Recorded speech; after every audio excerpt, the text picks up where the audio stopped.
let's move on to topic 3, which is a topic introduced by Inoke, and this is, I'm sorry, I want to make sure, the Tui Pulotu Dynasty. And I'm going to pass this on to Inoke. I've been reading some books about the Pacific dynasties, and one of the most one thing that stuck out was the Tui Pulotu Dynasty, which was before the Manuka Kingdom, if I'm correct, and the Tui Tonga Dynasty. Yeah, what uh, what stood out for me was like it's being referred to like the Tui Pulotu Kingdom is sometimes being referred to as the Tui Pulotu or the Tui Mm. Fiti Kingdom, and like in Fiji, there's a place as Mburotu, and it Mm. also it's like a mythical place, Mburotu, and I think if you translate it into Tonga or Samoa, it would come out as Pulotu. Mm. So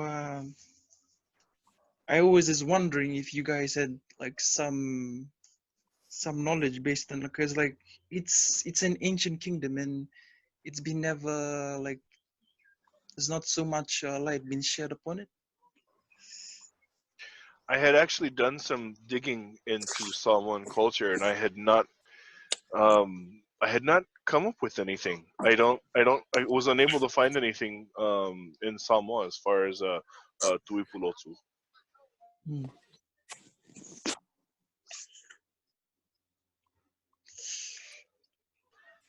Nico, you got something?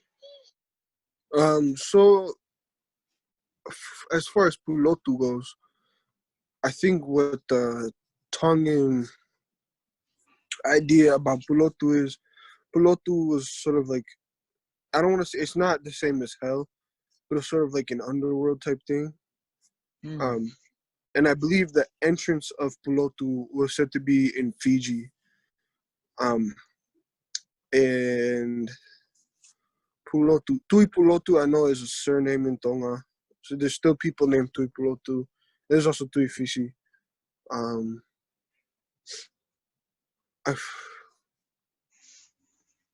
I don't know. I know we talk about Tui Manuka sometimes, but I've never heard of like any mythology going with Tui Pulotu itself. Only Hmm. just Pulotu. So it'd be something that I would be keen to find more info on. Absolutely. Mousy? Yeah. So as far as I know, in Samoan, I guess Samoan legends with Puloto is concerned, it's just like the Toko said. We consider it the underworld. It's where the spirits go when they pass. They pass over from from living their life. They leave their body. They're said to go to Puloto. Now, in our history, we have Savia Siuleo. So Savia Siuleo is the one of the progenitors of Samoan royalty. He's he was born a blood clot, just like Nafanua, and they put him into the ocean. His parents put him into the ocean, and he grew from there. They thought he was gonna just disappear, but he ended up becoming like almost a merman. He had a tail. They called it an apevai, but it's like just like the tail of a mermaid. And I believe he has about 13 brothers, and each time they send one of the brothers to go and fish, he kills them all until the last brother, which is Ulufanua Sese. So Ulufanua Sese goes down to fish just like the rest of the brothers, and when Savea Siuleo goes after him to basically eat him, he turns around and he scolds him and he says, you've eaten all the rest of our brothers and now you want to finish me off and I'm the last one. And then Savea Siuleo feels kind of remorse for what he's done. So he makes an agreement with the brother. He says, "Tachilito firwai, tachifirwai iu ngapa." So when he says this, it's a prophecy where he says that they're never going to meet again, but their children will meet again. And this prophecy is realized when Savea Siuleo meets the daughter of Ulufanua Sese, which is, I believe, Tila Fainga. So Tilafainga and Taima are the daughters of Ulufuno Sesee and Sina. So that's where our connection, as far as I know, with the Pulotu, because after Savia Siuleo gives up on his whole living in the ocean and killing off his family one by one, he then goes to Pulotu and he becomes the Tui Pulotu. From what I understand in Samoan Samoan history. So furthermore on that, so from the marriage between Savea Siuleo and I want to say Tila Fainga because Taima married Leatawa in the east side district of Tutuila. So I want to say it's Tila Fainga that is the mother of Nafanua. So Nafanua is named Nafanua because she was buried in the ground. She was another Alualutoto or blood clot, just like her father. And when the mother gave birth to her, she was embarrassed, so she buried her in the ground. And she thought that she'd never see her again. Of course, a beautiful woman grows up out of the blood clot, and that is Nafanua, as we know, the war goddess of Samoa. So that's our connection, basically, that I know about Pulotu, and basically the same thing, the underworld, and that's where the spirits go. In Samoa, we believe that the entrance to Pulotu is in Savalii, in the village of Tufutapoi. We have the Fafau Savalii, which is the same cave that so we're talking earlier about Vaya and Apaula. So once Vaya passes away and becomes a mountain, Apaula goes looking for Va'atausili, which is the brother of Vaya. And Vaya tells Apaula that he's over there in Savai. She finds him in Tufatafoi, and he's weakly and sick. And she doesn't believe that he can go back with her to Fiji to avenge the husband's death. So he says, just wait, I'm gonna go to my cave. And when I sleep in my cave, my strength will come to me, and I'll look much different once I've slept in the cave. So what I was told by the people of Tuftapoi is the cave that he went to sleep in actually was the Pafao Saulii, and that's where he got his power from. All the spirits that were coming in to go to the underworld gave Va'atausili his power, and that's where he became big as Vaya and could go over to Fiji to then avenge because they actually killed Vaya's son when he was born in Fiji. So that's what I know. Ooh, yeah. Nick, sorry, you had your hand up first there. Go ahead. So going back to the Tongan legend of Pulotu, connecting to Samoa, we also know about in Tonga there's Have Hikuleo, which is like the equivalent to Save Siuleo. In Tonga, I mentioned this last time, but I'll say it again since Mausi wasn't there last time. The different gods in Tonga weren't like they were in other parts of Polynesia. In Tonga, there were sort of like families. Each god was like a family of gods rather than just one god. So there wasn't just one Maui. There was like a whole family of Mauis. There wasn't just one Tangaloa. There was a whole family of Tangaloa. Same with the Hikuleo. But the Hikuleo Eki is like the female god actually. She's the Fahu of Tangaloa. She's the older sister of Tangaloa. And basically what happened was the three of them were born from the slime and then the sea foam in the middle of the ocean, and then they grew into gods, and they went to Langi, and then actually before they went to Langi, they went to Makatoia Futuna, which is just like a barren just rock in the middle of the ocean. And then they try to figure out a way to get to like a better place, so they ended up in Pulotu.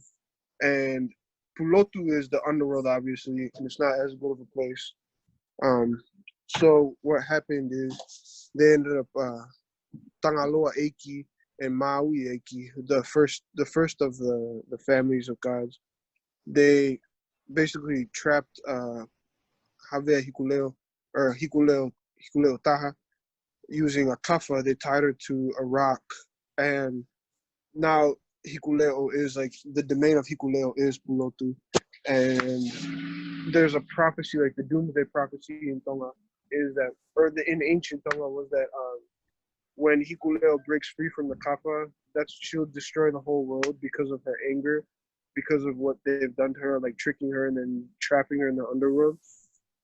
Another story related to that, Hikuleo is the one who created women to be the brides. The three first humans born in Tonga were men, and then she created brides and brought them from Pulotu to marry the three men, Kohai, Koa, and Momo.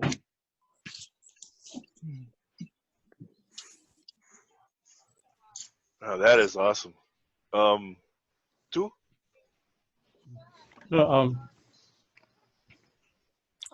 Pardon me. Sorry about that. I was just noting on from Maosi's narration that there was the cave to the afterlife. What was the name again, Maosi? Sorry. Pulotu. No, the cave where he's what's his name slept. Sorry, I didn't catch that. Savea Siuleu. Because that sounds a lot like us. Siuleo Soloa. Do you think? Because Soloa, and we always call it the depth. And in Fijian, this what we say is Mbotoni Sauloa. Now we say Mbotoni Sauloa. It's like in the depths of the seas. And Sauloa was said that those who died at sea sailing went to Sauloa. They didn't go to Burotu. They didn't go to Mbulu. And because their bodies weren't buried with the proper rites, they went to Sauloa and became the keepers of the ocean thereafter. So, and the thing, and just to steer us back towards the topic, because apparently in what I've read, this Tui Pulotu would be the suzerain of all empires in the Pacific. But I'm not too sure about the Maharlik empire that we discussed last week. But it is said that before Tui Tonga was Tui Manua, before Tui Manua was Tui Pulotu or Tui Pulotu. And it was because, and his island To, where was he supposed to be from? Burotukula. No, but where? But Burotukula no longer exists. Yeah, it's a sunken island. It's a island that was claimed by Sauloa, simply because a tambu was breached. But I believe that it was also purported that he was from Moturiki, right? Yeah, Moturiki. So what I'd like to put to you, gentlemen, in theory, is from this first empire came all these connections in later years in the Pacific, so especially between Tonga, Samoa, and Fiji, because from this connection we've got similar names in places, we've got similar stories and culture. Because if I remember correctly, Sauloa was also said to be the womb for all rejected children. So if a child was rejected and thrown to Sauloa, Sauloa was said to turn them into creatures of his or her own. And the funny thing about Sauloa is no one knows whether it's a man or a woman. So Sauloa, if we could put it into perspective, Sauloa was the sea. A genderless sea. Yeah. Nico? So no one. Oh, sorry. Go ahead. No one actually knew whether it was a man or a woman. But what they knew is, whatever you threw, if you threw a child you rejected into it, you would always return a conqueror. Yeah. What's interesting about the Fijian history is take for example Lutuna Somba Somba, the ancestor of the Fijians, the so-called ancestor of some Fijians. if we trace back his lineage, it would only end up in the 1400s or 1300s AD. What's being written in some of the archives is that when Lutona Samba Samba came to Fiji, there was already pillars of smoke coming out from the islands. So it actually tells us that there were already ancient tribes of people that were already living in Fiji.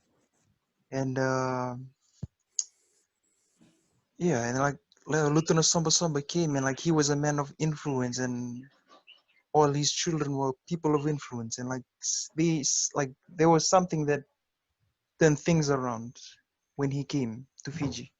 But it doesn't change the fact that there were already people in Fiji. Excellent. Nico, you look like you got some there. Yeah. Oh, sorry. I was just gonna say it looked like Nico had something he was ready to come with there. One small thing and one thing to two and then one thing to okay. The first thing to when you said Moturiki, Yeah. is that, would you say that's a Fijian word? Because that sounds like Moturiki, which is like a very common Polynesian thing. I've talked with the Moturiki historian. He says that the name Moturiki is not so like Fijian. It's not a Fijian. He said it's a Polynesian. I'm not gonna use Polynesian because it's a colonized word, but like I'm gonna say it's like it's of Samoan, Tongan, Hawaiian descent. Yeah.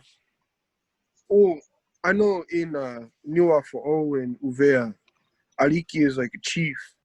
And Liki is also could mean like small. So it could either be like Moturiki is like a small island, or it could mean like Moturiki is like Motu Ariki, like a chiefly island. And you said that the Tui Pulotu came from Moturiki, so it makes sense that it would be named like the chiefly island. The second thing I was gonna say, in regards to what was it? Give me a second. Let me remember my second point. Sorry about that. It's what, 2 a.m. there for you, Nico? Yeah. What were you saying again, Inoke? About Moturiki? Before I started talking. Oh yeah. Yeah, like Moturiki was like a chiefly island before Lutuna Samba Samba came in. Oh, Like, that's what I said. Yeah. With Lutuna Somba Somba, the story that you said that there are people already there, I think that actually fits with the archaeological evidence. They said that Fiji was settled by multiple waves of people. Yeah. Coming from different areas. There's like the Lapita people. Like the oldest remains in Fiji were Lapita, and they reconstructed some of the stuff. And it would have been the same people that settled Tonga and Samoa. And then they said that they came like successive waves from Solomon Islands and Papua New Guinea. So I'm wondering if like Lutuna Somba Somba could have been like the progenitor of the Melanesian people in Fiji.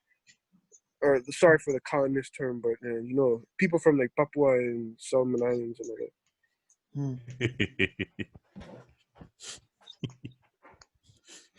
Yeah. What's being written down about Lutuna Samba Samba is that he came somewhere from the Middle East. Tanganyika. Yeah. Tanganyika was one of the stopovers, but actually he came through the Nile River. He came out of the Nile River and there were some stopovers. Tanganyika was one of them. Maramani Jibita. Yeah. His wife. Yeah. Makaunitan. There was That's one of the three. few. Oh, sorry. Go ahead. Yeah,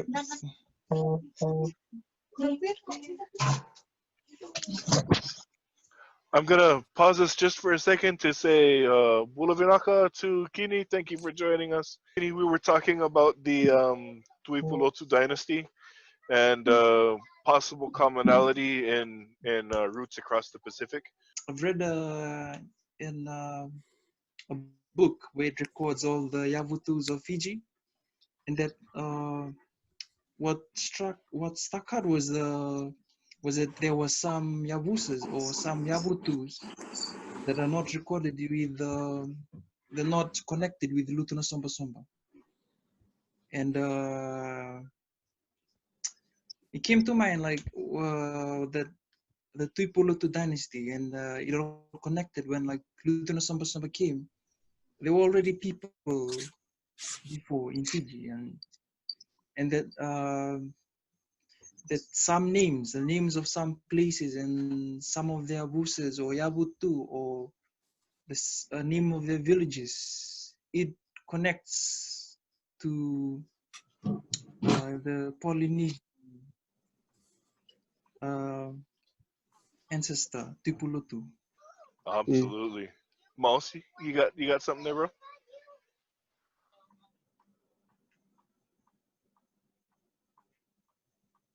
Yes. So I find it really interesting. I mean, with what Tatoko said about how there's not just one person with the name of Tui Pulotu, but it's actually a full family, and not just that, but also Haveo Hikuleo and all of that stuff.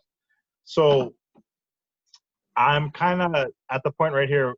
We're talking about the Tui Pulotu dynasty, and as far as my understanding from Samoan perspective of the relationship between Samoans and Pulotu was that beyond just the underworld, Pulotu was an actual place because Yeah. that's where Nafanua lived. She didn't live on the islands. They had to actually contact her by prayer, and then she would show up. She was one of those like Okakaikulua, like Telesa, King Isa, those kind of people where they weren't fully. Sorry, my alarm's going off. They weren't fully in the temporal world the entire time. So one of the interesting stories is because all of our names, all of our titles come from somewhere. So the Tanawais, the ones that actually come and do the Anganu'u class, one of their names is Tai. So the story about Tai goes he's a chief in Savalii, and at this time the villages are warring between each other and they're trying to jock for position and gain more land. So Tai is a chief that is caused to climb the coconut tree feet first. So his head's down and he's climbing up backwards. And because he's an old man by this time. So because this is such a hard task for him, he gasps for air so loud that Nafanua hears him from Pulotu and comes out to come to the rescue and start the war, where she eventually becomes the warrior goddess, where everybody knows if she's on their side, they're bound to win. So I always found it interesting because this is basically very recent history with Samoa. This is not that long ago, because once you have Nafanua in the picture and the government of Samoa begins to start to look the way it does today, it's not long after she's gone that she makes that prophecy where she says, "Etali ilangi sitatu manui," or something to that effect, where her prophecy is then taken by Malietoa. Malietoa, I want to say it's not Whainga. I believe it's either Laupipa or one of the other Malietoas, who says that the prophecy is fulfilled when Christianity landed. So it's really interesting because that was like probably I less believe than that was Lopepa that said right. that the prophecy fulfilled. Right. So what I'm thinking is that where is the Pulotu? I mean, obviously the original Pulotu that the Tui Pulotu Dynasty was ruling at that time is maybe long gone, but there was still a Pulotu during the time Nafanua was alive, which has got to be less than maybe 400 years ago. And like they were saying about, when you trace the original Fijian back to 1400, Tui Tele, I want to say he goes back about that far. As I mean, when I do my ngafa on the LDS or the family search, the Tui Tele goes back really, really far. And this is, not just my research, but everybody's compiled research to what other people are giving us with the ngafa. It goes back pretty deep. And that's just Tui Tele. I mean, Tui Tele came from the Tui Manua. It was given to him by the Tui Manua. So, there's so much more there. So it would be really interesting to find somebody who knows more about the Samoan Pulotu and where it actually was, because one of the interesting things about the Samoan compass is that you have Sisyphus West Sae, then Matu is north, and Tonga is south.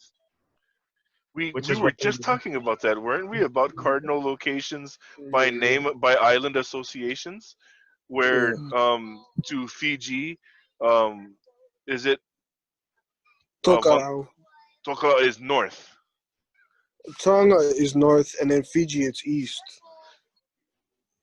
Isn't that crazy? That's Yeah, it's interesting. Oh, go ahead, Nico. I see you got your hand up there. Go for it. So this is in line with the Tui Pulotu, more so about Nafanua and I'll go over the Fahu thing again because there's a couple new people. So in Tonga, the Fahu, what the Fahu is like the matriarch of the family. And even though Tongan society is more or less patriarchal nowadays, the Fahu is like the last matriarchal like stronghold within Tongan culture. Other than like Mehikitanga. But basically the Fahu has specific roles that they have unique power in, and one of the major ones is the Putu, which is the funeral. And that goes back to Hikuleo being the goddess of death, and also being Fahu. She's like the older sister of Tangaloa and Maui, and that's why Fahu is like the older sister of like the Ulunganga, which is like the patriarch, the brother or whatever, like the oldest woman. And so she gets her role from that role that Hikuleo has. Like it's like a mirror of the gods in that way. But what I'm sort of like pondering about now, hearing about like Nafanu and like the Fahu and all these Hikuleo, is do you think that there was at a time in the Pacific, in our specific islands like Samoa, Tonga, and Fiji, there was a time where it was more matriarchal, or matrilineal, I guess, and it sort of had a switch at some point to where what it is now? Because I feel like there's no way a strictly patriarchal society would have warrior goddesses and got warrior goddesses of death and this and like a matriarchal position within the family. I feel like that's sort of like a harkening back to an older time. I mean, it very well could be. I agree with you there that to have a story of a warrior goddess who's not only a great warrior, but it's if she shows up on your side, you're gonna win, and you're gonna win by a wide margin. I don't feel like that's something that a very, very patriarchal group would be like. And it's hard to say because I don't have I don't have a whole lot of insight to a couple hundred years ago society, but I do know that as a kid, even though we have the chiefs or the ranking chiefs are always men, in the individual family unit, everybody listens to the matriarch, whether you have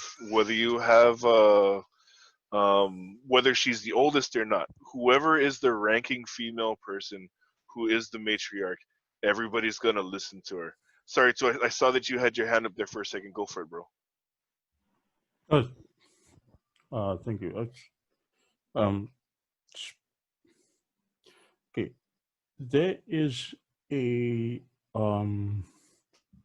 how do I say, a misconception in Fiji that all chiefs were men.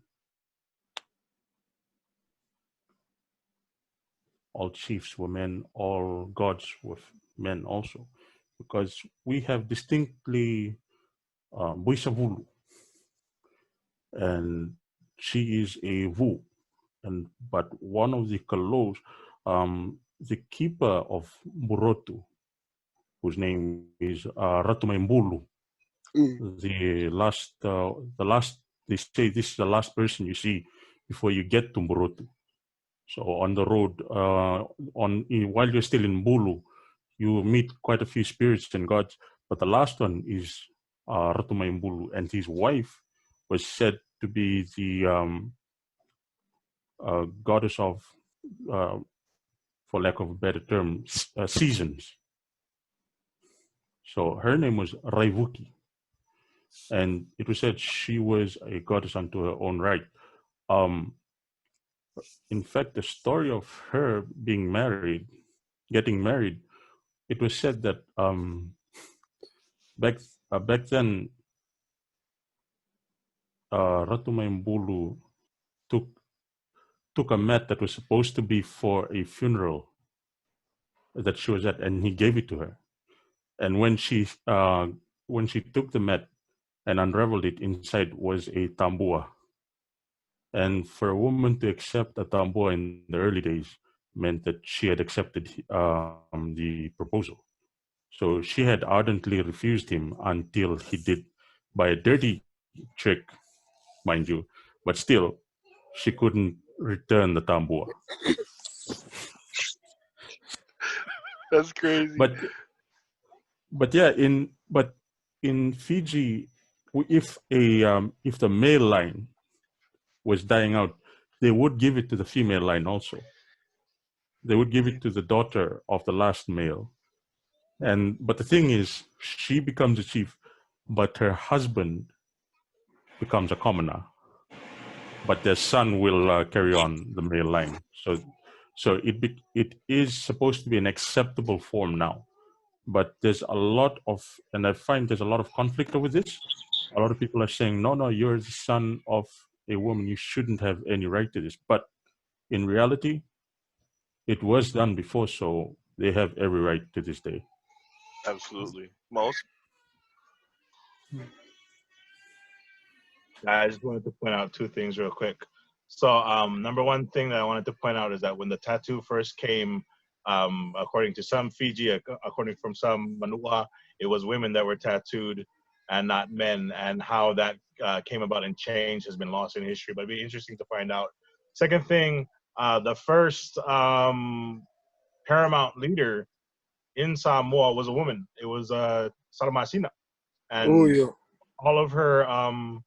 It was her lineage that brought the four papa titles together, and then she was, named the Tafaifa because the four titles together became the Tafaifa, and she was the first one.